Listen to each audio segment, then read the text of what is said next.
Okay, here's a fantastic continuous distribution problem produced by ChatGPT. The question gives us two researchers are analyzing the outcomes of separate experiments. In both, the average observed value is 100. In the first experiment, values follow an exponential distribution with mean of 100. So let's immediately write this down. For the first experiment, x has an exponential distribution, and the parameter is lambda.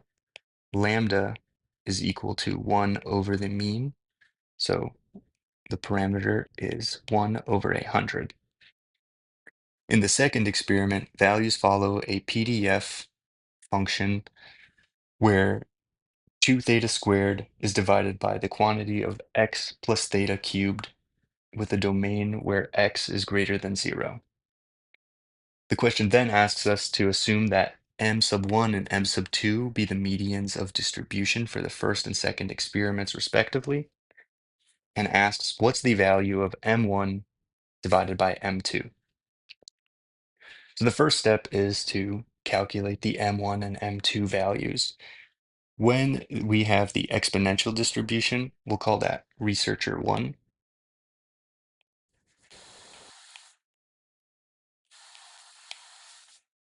It's very simple to calculate that. When you have an exponential distribution, the median is equal to the ln of 2, the natural log of 2, times the median, which is 100. So that is the natural log of 2 times 100. Therefore,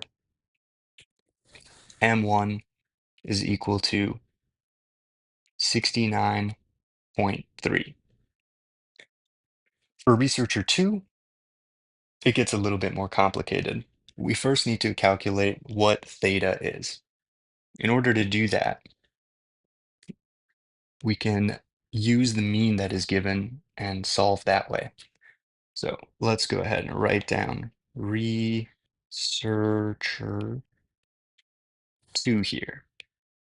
To calculate the expected value, just generally, that's equal to the 0 to infinity of x times f of x dx, and that's equal to the expected value of x, which we know is 100. Rewriting that with our actual PDF, we can say that from the integral from 0 to infinity of x times 2 theta squared divided by x plus theta cubed dx, that is equal to 100. Let's make this an arrow. To simplify this, let's use u substitution. So for u, we'll make that equal to x plus theta. Du will just be dx. And then let's also have x be equal to u minus theta, just restructuring this right over here. Now we can rewrite our integral. So from 0, well, let's actually take a look at that. So if x is equal to 0 plus theta, then we know that u is equal to theta. And that'll allow us to save some substituting into the future. So let's put the bound of the integral from theta to infinity. Now we know that x is equal to u minus theta. So we'll have u minus theta for this x right here. And that's times 2 theta squared divided by our u cubed times du. And this all equals 100. So immediately I want to pull out our constants. So we can take out the 2 theta squared, have that multiplied by our integral. Now the u minus theta will then be multiplied by the 1 over u cubed. So we could say that is u minus theta over u cubed du, and this can be broken out into a much simpler integral. Let's have this multiplied by the integral from theta to infinity of u over u cubed, and that is minus the integral from theta to infinity, ugly infinity, there we go, infinity of theta over u cubed. And this all equals 100.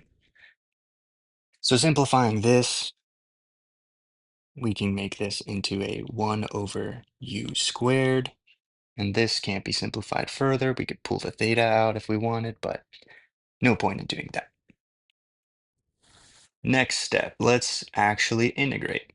So 2 times theta squared, that'll be multiplied by what is the integral of 1 over u squared? That's the same as u to the negative square. We add 1, so we get a negative u, 1 over u, negative 1 over u, minus, do the exact same thing, theta, it is negative over 2u squared. And both of these are from theta to infinity, which equals 100. So these negative signs cancel out into a plus sign. And let's just go ahead and restructure this. So we have 2 theta squared times u over 2 u squared minus 1 over u. And this is equal to 100. Oh, and this needs to be from theta to infinity. Let's go ahead and substitute that in. So 2 times theta squared times theta over 2u over infinity is 0 minus 1 over infinity, 0. Let's go ahead and put that there. And then we subtract that from theta over 2 theta squared minus 1 over theta. And this is still equal to 100. So now we have, let's just get rid of these zeros, 2 theta squared times, we distribute the negative, so we'll have 1 over theta because it becomes positive, minus theta over 2 theta squared. Let's get our common denominator here. So we're missing 2 and a theta. Make that 2 theta squared, and then this will be 2 and a theta. And we could just simplify that. So we have 2 theta squared. 2 theta minus theta is just theta over 2 theta squared equals 100. These cancel out. Therefore, theta we know is equal to 100. Simple. But now we can use our PDF with a actual number in order to solve for the median or M2. So to solve for M2, there isn't any cheat code this time, but we can say that that is equal to 0 to M2 of the new, so what we had was 2 theta squared, so now it's 2 times 100 squared over x plus theta, so x plus 100 cubed dx, and this is equal to 0.5 because the median will always equal the midpoint. So the entire probability will equal 1 and the median is equal to 0.5.